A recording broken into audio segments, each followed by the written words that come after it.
Fala pessoal, quero contar uma novidade para কিরে ভাই তোরা এটা কি করলি? এখন তো লজ্জায় মুখ দেখাতে পারবো না। উরুগুয়ের বিপক্ষে হেরে কোপা আমেরিকার কোয়ার্টার ফাইনাল থেকে বিদায় নেওয়া দেখে লাইভে এসে একই বললেন নেইমার জুনিয়র। দর্শক, কোপা আমেরিকার কোয়ার্টার ফাইনালে ব্রাজিলকে ট্রাই ব্রেকারে 4-2 ব্যবধানে হারিয়ে সেমিফাইনালে চলে গেছে উরুগুয়ে। ফাইনালে যাওয়ার লড়াইয়ে কলম্বিয়ার মুখোমুখি হবে তারা। গোলশূন্য সমতায় খেলার মূল সময় শেষ হওয়ার কারণে ট্রাই ব্রেকারে শুট আউটের সিদ্ধান্ত দেন রেফারি। এখানে গিয়ে খেই হারিয়ে ফেলে ব্রাজিল।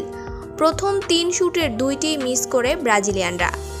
অন্যদিকে প্রথম 3 শুট আউটেই সাফল্য দেখায় উরুগুয়ে।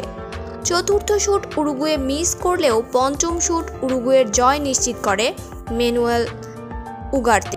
এদিকে কোপা থেকে ব্রাজিলের বিদায় দেখে লাইভে এসে নেইমার জুনিয়র বললেন, আমি ভাবতেই পারছি না ওরা এভাবে ম্যাচটা হেরে যাবে।